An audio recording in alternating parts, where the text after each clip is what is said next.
नमस्कार, बहुत बहुत स्वागत है न्यूज 91 में आप सबका। आपके साथ मैं हूं ऋतिका पांडे। केंद्रीय संस्कृति एवं पर्यटन मंत्री गजेंद्र सिंह शेखावत ने कहा है कि पश्चिमी बंगाल में जिस तरह से अराजकता है उसमें महिलाओं की सुरक्षा पूरी तरह खतरे में है। वहीं जिस तरह मुख्यमंत्री ममता बनर्जी हर मामले में असंवेदनशीलता रवैया अपनाती हैं, उनके परिणाम स्वरूप ही आज बंगाल में कानून व्यवस्था पूरी तरह से चरमरा गई है। इसलिए राज्य में न तो कोई दिन में सुरक्षित है और न ही रात में।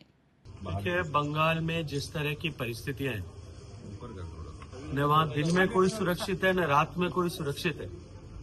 बंगाल में जिस तरह से अराजकता का माहौल है, अभी कुछ दिन पहले पूरे देश ने और दुनिया ने लहूलुहान हालत में टीएमसी के गुंडों द्वारा सताए गए, पीटे गए एक सांसद के वीडियोस देखे थे।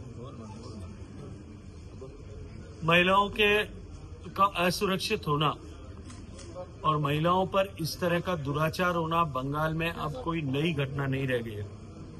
लेकिन दुर्भाग्यपूर्ण यह है कि एक महिला मुख्यमंत्री होते हुए भी इस तरह के असंवेदनशील बयान ममता बनर्जी जी ने दिए हैं।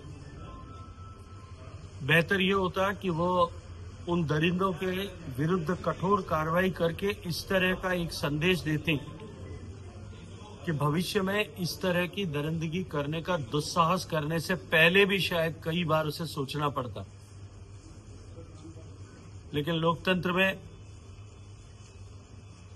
ममता बनर्जी जी के इस कथन का जवाब आने वाले चुनाव में वहां की माताएं बहनें, वहां की बेटियां और वहां के मतदाता निश्चित रूप से देने वाले। और वही बात करें तो शेखावत ने वरिष्ठ कांग्रेस नेता रामेश्वर डूडी को भी भावपूर्ण श्रद्धांजलि अर्पित करते हुए कहा है कि वैचारिक दृष्टि से भले ही हम अलग अलग खेमों से रहे और लेकिन लोकतांत्रिक व्यवस्था में उनके योगदान को भुलाया नहीं जा सकता। उन्होंने कहा है कि वो एक सच्चे जननायक थे। उन्होंने किसानों और आम आदमी के अधिकारों के लिए जिस तरह से साहस और प्रतिबद्धता के साथ संघर्ष किया है वो प्रशंसनीय है। वैचारिक दृष्टिकोण से शायद हम लोग सब अलग अलग खेमे में होंगे, लेकिन इस लोकतांत्रिक व्यवस्था में उन्होंने किसानों के लिए, उन्होंने आम आदमी के लिए जिस तरह से संघर्ष किया और साहस के साथ में जिस तरह से उन्होंने हमेशा सही को सही और गलत को गलत ठहराने का अपने दल में और अपनी ही सरकार के मुखिया और आकाओं के सामने भी जिस साहस के साथ में उन्होंने हमेशा बात की थी, इस लोकतांत्रिक युग में एक सच्चे जननायक के रूप में उन्हें हमेशा स्मरण किया जाएगा। रामेश्वर डूडी जी ने हमेशा व्यापक समाज के हितों के लिए बात भी की, संघर्ष भी किया। किसानों के हित के लिए हमेशा देश और प्रदेश में हर प्लेटफॉर्म पर साहस के साथ में मुखर होकर के बातचीत की।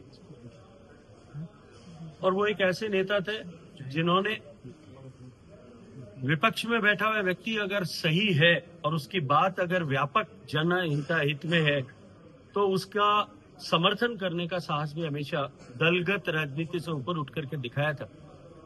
मैं उनको हृदयपूर्वक श्रद्धांजलि देता हूं। मेरा व्यक्तिगत उनके साथ मित्रता का संबंध था।